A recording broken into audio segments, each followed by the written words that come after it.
Yes, we are, finally. Hey, YouTube, this is Tyre, Metalhead Weatherman. Or I should say, happy Saturday. Well, today has been quite the adventure. A lot of issues with the recording software here, but we have finally gotten it hashed out. So, apologies for this late video. Of course, to anyone that follows the channel frequently, you know what the deal is supposed to be. It is a weekend forecast, it's Friday.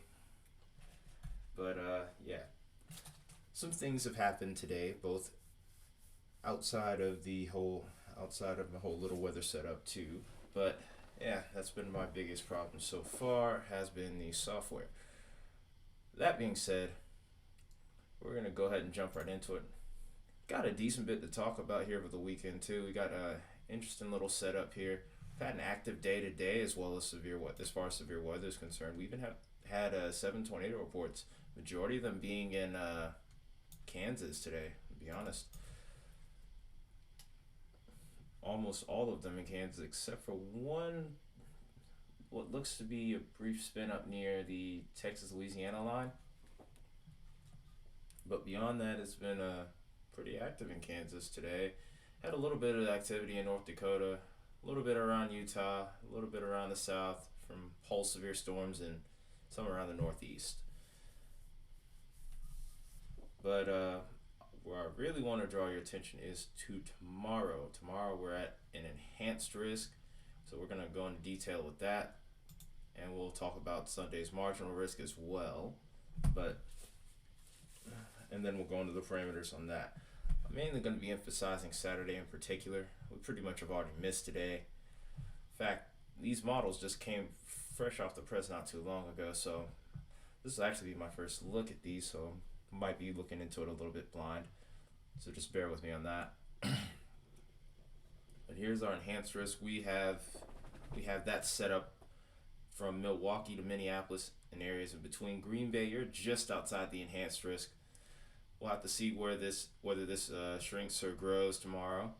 I think things will most likely stay the way they are with the enhanced risk region. It's going to be mainly emphasized around Minneapolis, La Crosse, and Milwaukee. We'll have to watch some areas of northern Iowa and areas through central Wisconsin throughout the day tomorrow for all hazards, really. Then our slight risk, we're getting into Green Bay, we're getting into Sioux Falls, or just outside of Sioux Falls. Then we have Norfolk. Omaha, you're just outside of it. We'll have to watch you guys close too. Same thing for Des Moines, Iowa. And then, of course, our marginal risk is in the green here. It even stretches into the Ohio Valley and trying to flirt with the Mississippi Valley. But that's our outlook here, our convectional outlook. The interesting thing about this one is the increased tornado threat around here in our enhanced risk region. We'll be watching that really close throughout the day tomorrow. Of course, our main threat and the reason for the enhanced risk is our wind threat. We have a significant threat, especially around La Crosse and Milwaukee and Minneapolis, for damaging winds above 70 miles an hour, so we'll have to be watching that very close. Of course, the slight risk is in the yellow and the marginal risk is in the brown. And we also have a significant hail threat on the western side of the slight risk and towards the enhanced risk region. Minneapolis and La Crosse, you guys are involved for that. But other than that, we have the same general deal, the same general setup where we have our slight risk in the yellow and our marginal in the brown. Go to day 3, and we have marginal risk mainly around the Ohio Valley. This is creeping its way also into the Missouri Valley and parts of the Northeast. It's going to be pretty widespread, but I also think this will be a conditional type setup from the looks of it. Dew points are going to be pretty sufficient along with the Cape, but there's still a lot of uncertainties, including destabilization. But we cannot rule out an update to a slight risk. If so, then I will be definitely making a video Sunday morning. I will definitely be making a video tomorrow, probably early tomorrow afternoon or tomorrow morning, just to kind of maybe get a little more in depth depending on the update, depending on whatever updates come with this forecast for tomorrow. while we're doing this weekend forecast here, we're going to check the tropical basins here. So far this weekend, everything looks quiet. No real chance of any tropical activity around the Atlantic. And the same can be said for the Eastern Pacific. We'll go ahead and show it. Well, there is something that's going to develop, but this looks like that has a very low chance of developing, but it looks like a fish storm, to be honest, if it develops at all. Then when we go to the Central Pacific, there we go. And around the Central Pacific towards Hawaii, everything's quiet. So let's get a closer look at this upcoming storm system here. We're not going to go too far into this because obviously we're using the GFS. But if we look real close, you can kind of see the beginnings of the storm system right about here in the Dakotas. We'll move this a little bit forward and we'll start to see this thing really start to come along here. It's not the most impressive storm, definitely not the most robust storm by any stretch of the imagination. But there seems like there's a decent amount of vorticity. If you look at the wind barbs, you can kind of see a little bit of shear.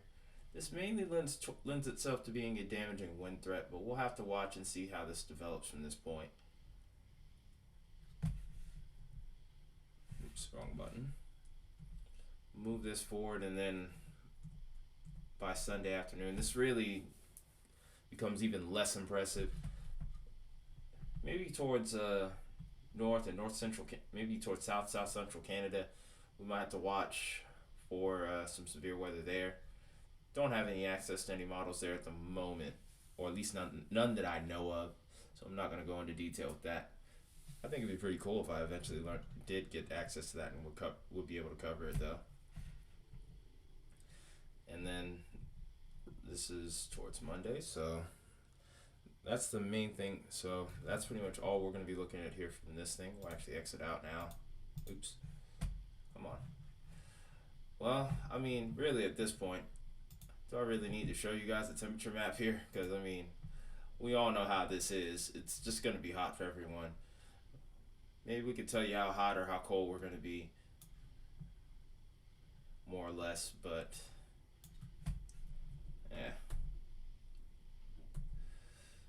Alright, moving along here. This the hot temperatures are not going anywhere. Even during the morning hours, a lot of areas, especially towards the eastern half of the country, we're going to be staying pretty daggone warm. Even in the morning hours, a lot of areas are still going to be the 70s and 80s.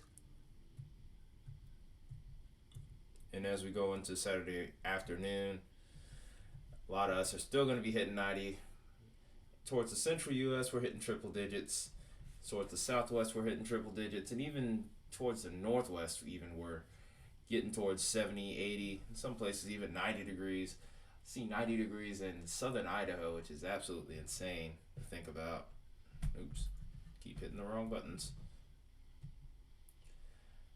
And then when we get into Sunday morning, it's pretty much the same story. Maybe towards the desert, you might be getting some pretty cool temperatures in the evening hours. But once the sun comes back out, none of that matters. We're just going to be in the heat once more, and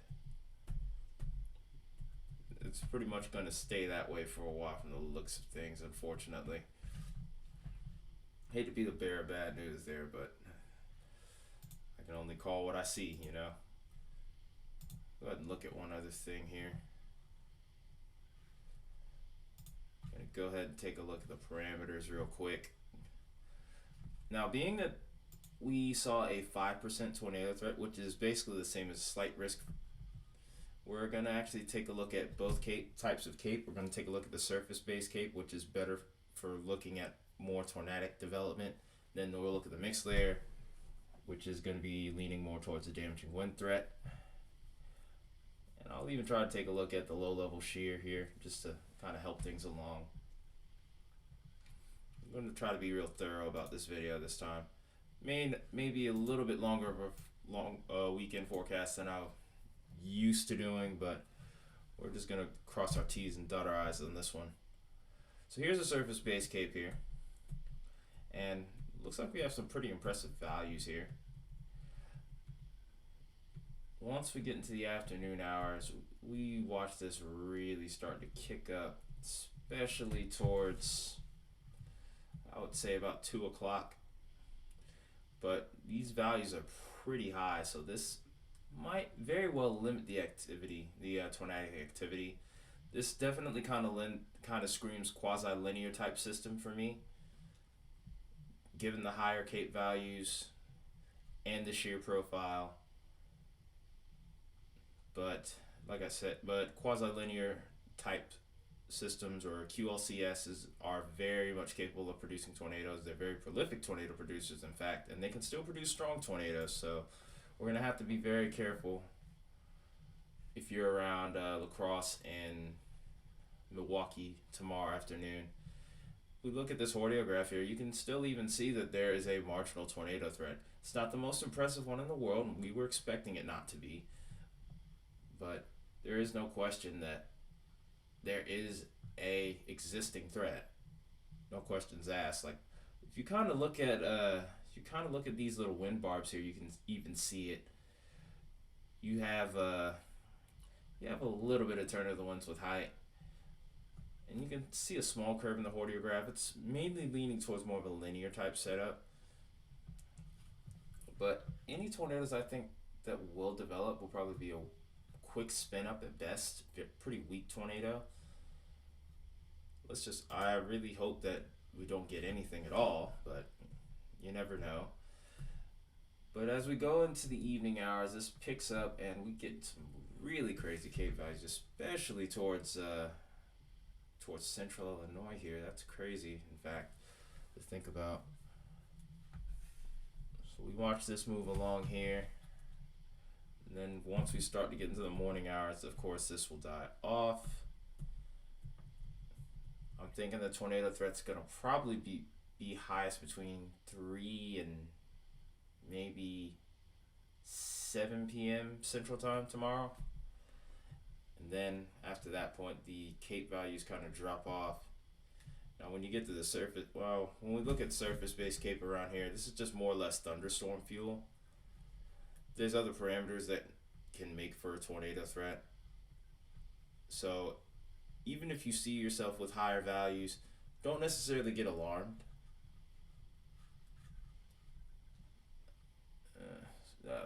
Pausing. But don't necessarily get yourself alarmed if you're in the Ohio Valley tomorrow where we have the marginal risk. This does not necessarily mean that you're getting a tornado threat. This just means that this environment is conducive for thunderstorms. Same thing can be said down here in the southeast. You don't even have a severe weather threat. You just have high Cape values because, well, the atmosphere is just supercharged down here. We'll roll this along here just to finish things out. The mixed layer Cape, in all honesty, is pretty much going to be the same thing. We'll just loop right through it. Because, I mean, we already know the deal. With the severe weather setups this time of year, the Cape values are off the chart usually, especially the mixed layer. I mean, pretty much the same story. We're already, just from looking at it here, we're already at 4,000 joules, and we don't expect this to really change. So we'll just set the loop here. There we go. These Cape values really start to pick up later in the evening, and then we're sitting at, oh geez, come on computer, work with me here. We were still sitting at about maybe the 4,000, 4,500 joules. I think the surface Cape is a little bit higher than the mixed layer. That doesn't really mean much though. So we'll have to watch that real close.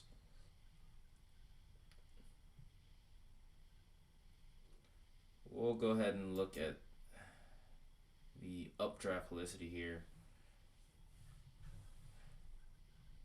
We'll see if we can get these. This is basically going to give us an idea of whether or not we can get these little horizontal tubes that we have in these thunderstorms, these little horizontal columns of rotation to tilt upward into the vertical, which is how we get tornadoes. Basically, in this situation, the higher the value, the greater the chances we could get tornadoes. And I mean, as you can see here though, not really much going on here. I mean, you see some values, but it's relatively low. Maybe around Iowa you get some higher values. Trying to get this to work. There we go. I mean, you get towards about 60, 70, 80 meters per second, but it's nothing super robust. We'll have to watch it, see if this changes, but I'm not super optimistic about the tornado threat at all, to be honest. I wouldn't be surprised if we get no tornadoes. That would be great, though. I wouldn't be complaining in the slightest. But enough about all the parameters here. Let's take a look at what the daggone radar will look like over the next couple of days. I know you're probably getting tired. It's about 15 minutes, and I'm honestly getting tired too. While we're waiting for this to load as well. Okay, here we go. Another reason I'm tired is because I've been working a lot with music lately. Link to my second channel will be in the top right corner here. Oops.